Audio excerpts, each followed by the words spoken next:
power is slippery like wet ice or like a banana peel. And power is dangerous like fire. And on this channel, I study power structures. Like I'm trying to put together a way of viewing the dragon political economy, which inherently is thinking about power. But what happens when you look at this too closely is you think you have a handle on the power order. Here's how power works. Here is who is in power.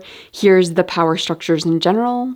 But as you zoom in, oftentimes it's flipped. And this is why I like to use the Jacob's ladder as an analogy here, is because with the Jacob's ladder, as soon as something moves, it seems like the very top block falls all the way to the bottom. You flip it and it falls to the bottom.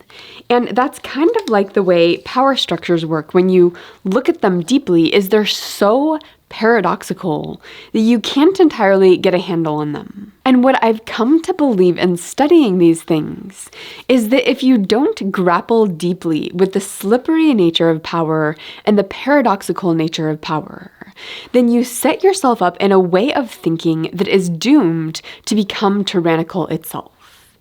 And of course, we have observed throughout history many, many well-intentioned people trying to implement good values in the world who end up becoming completely tyrannical in the process.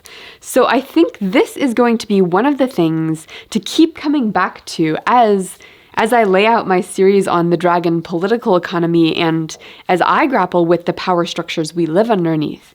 Thinking about it loosely with this constant flipping nature in mind will be essential. So where I'm going with this, I'd like to open with some quotes from famous thinkers about the paradoxical nature of power. And then I want to tell 3 stories or 3 examples that will help us think about what it looks like in practice.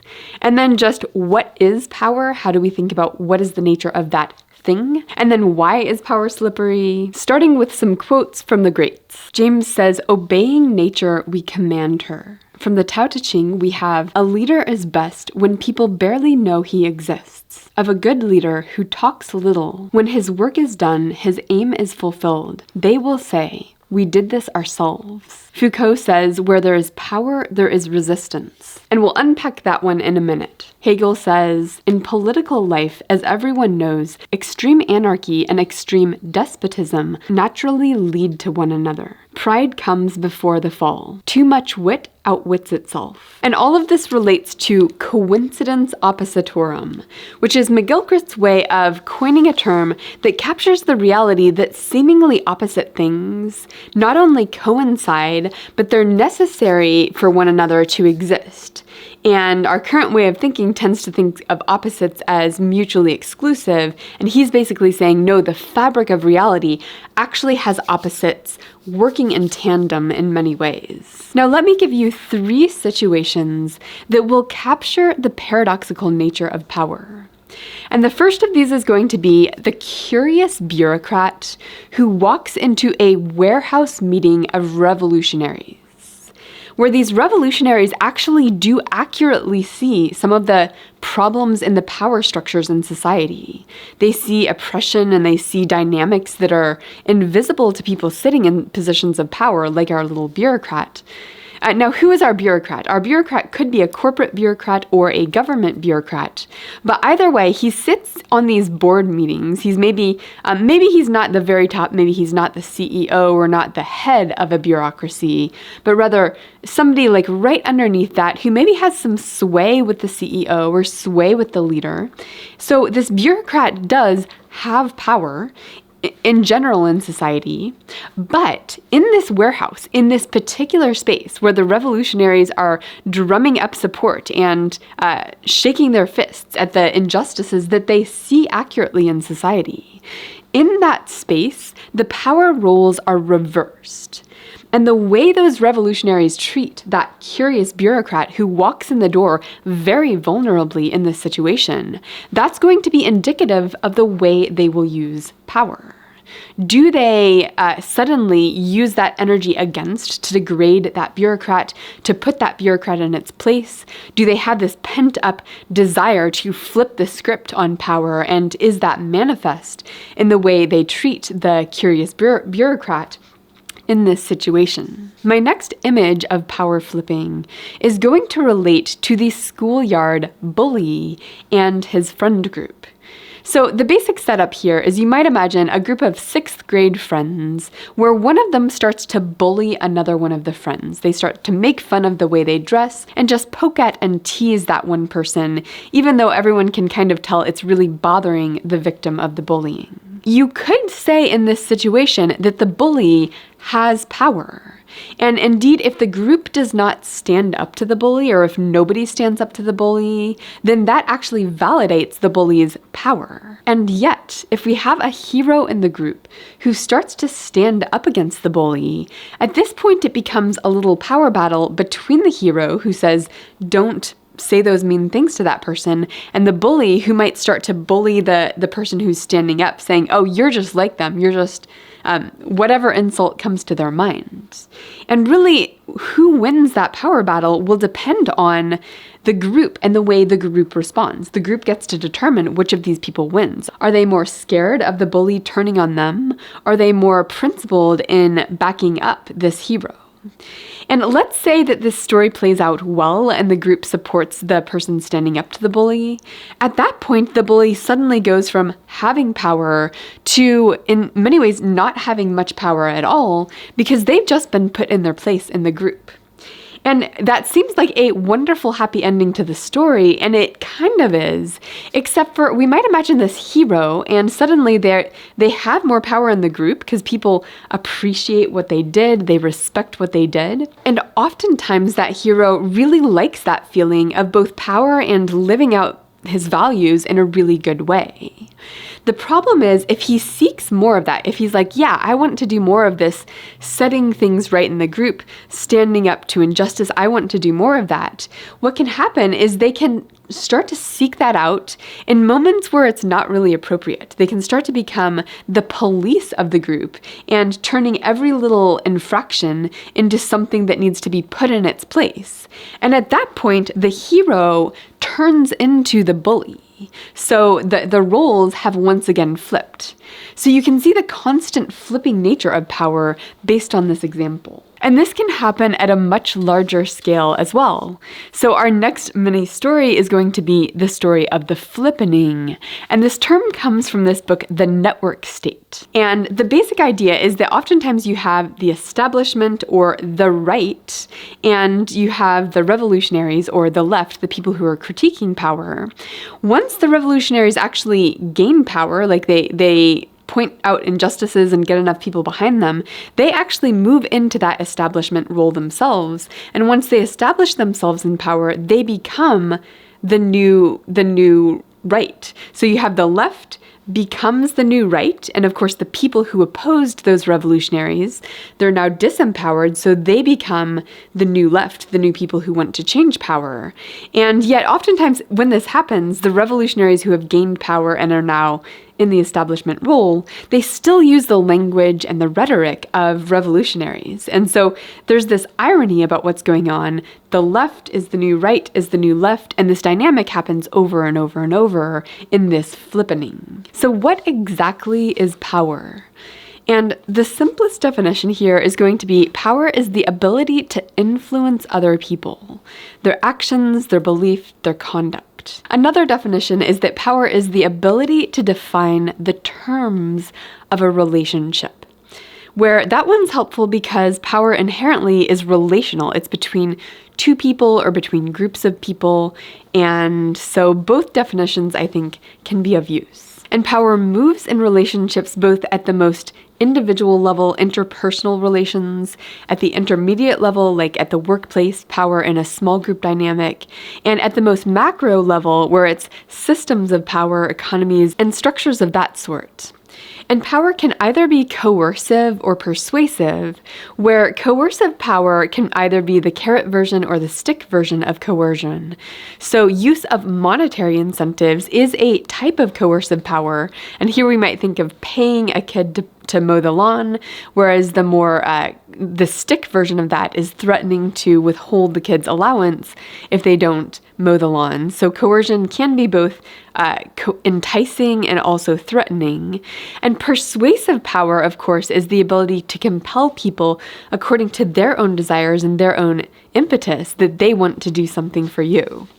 Now, of course, persuasive power can utilize coercive forces. For example, if you're an advertiser trying to persuade people to use your product by making them feel like everybody's doing it, you'll look bad in your friend's eyes if you don't drink this particular drink, then that is coercive because it's sort of using these social forces as a threat. Similarly, in international relations, they talk about soft power versus hard power, where soft power is the spread of one's culture, the spread of one's values that is sort of adopted naturally through means of advertising and persuasive technologies, basically. And that's distinct from hard power, which is the use of economic power and the use of military force in international relations. Power can also be either good or bad. Sometimes we think of power as being inherently bad, but power is how people live out their values.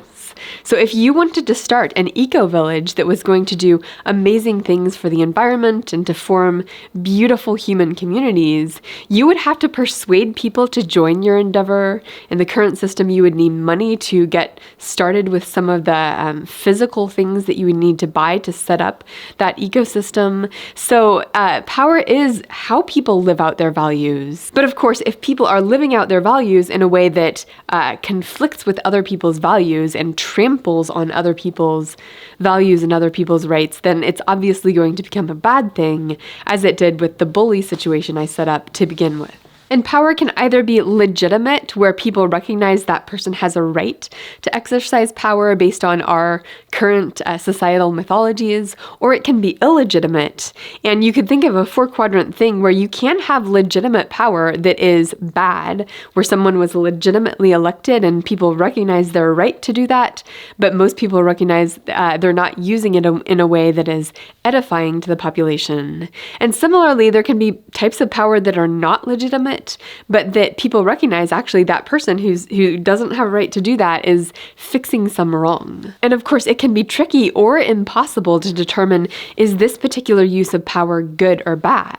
Like, if someone has good intentions, does that make their use of power good? Well, of course, we know lots of situations where well-intended people have horrible effects on society. And especially if those well-intended people are not paying attention to the effects of their behavior, that sort of turns this good use of power into something really bad and evil. And let me give you a quote from McGilchrist. "History is littered with examples of at the time apparently good actions that gave rise to ill effects, and at the time apparently disastrous events that yielded positive results. An instance, the elimination of wolves, a top predator in the ecosystem of the Yellowstone Park, in the 1930s, so unbalanced it that widespread destruction of the ecosystem ensued." Power is also inherently relational. So I mentioned that one definition of power is the ability to set the terms of a relationship. And we might think of the relationship between an employer and an employee. And sometimes we think of the employer as having the power to set the terms of the contract. But if the employee has knowledge or information or skills that are very scarce that the employer cannot find from other people, then that employee has more power to demand certain terms, demand a higher salary or better working conditions. So both parties in this employment contract theoretically have power. It's just if the employee is easily replaceable and the employer can just fire them easily and get somebody else who's going to have similar skills or play a similar role, then that bends the power dynamic in that employment contract toward the employer. In healthy relationships, people pass power back and forth voluntarily between them.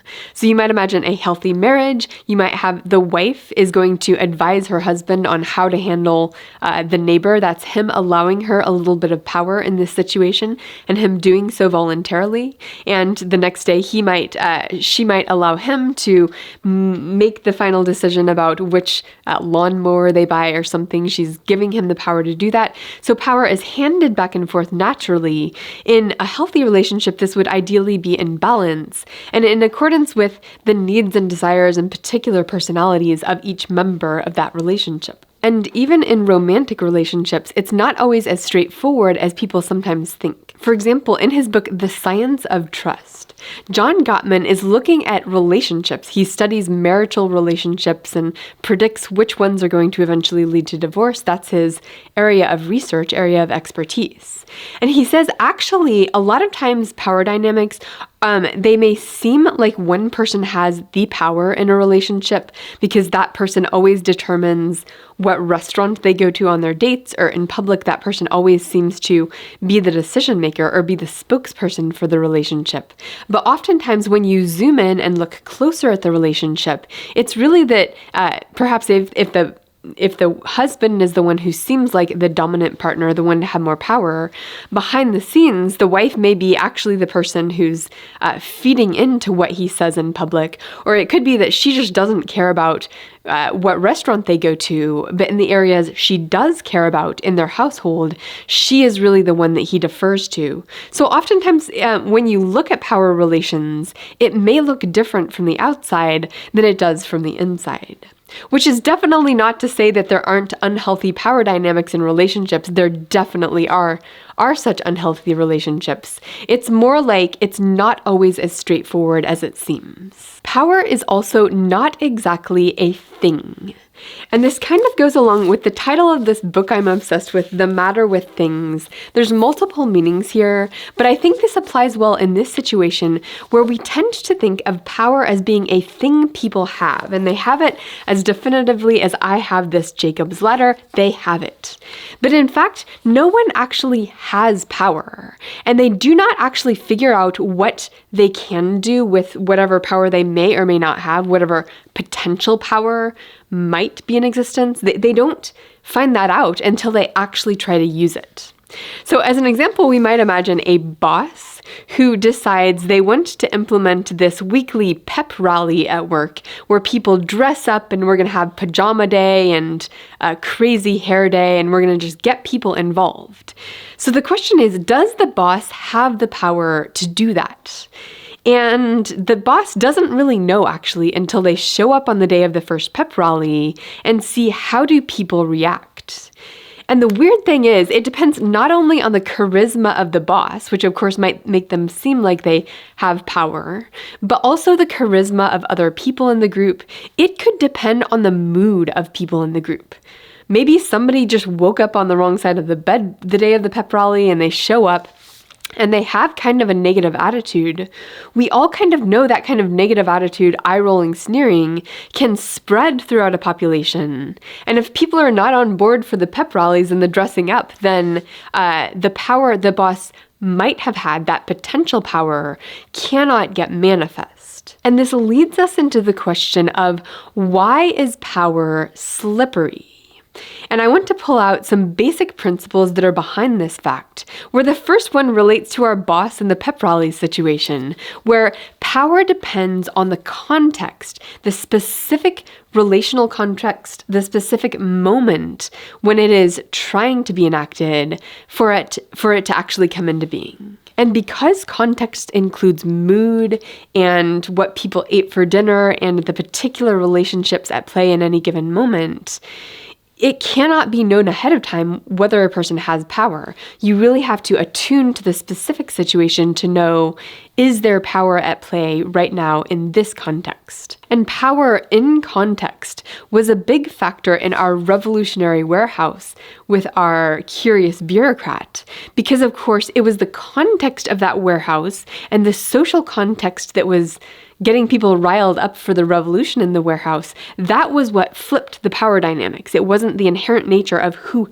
has power, it was the situation. The second reason power is slippery is that humans naturally resist power. They naturally intuit it and feel it out, and when they feel someone gaining power in a group, they will naturally do things, whether it's sort of socially or whether it's intentionally undermining that person to undermine the power.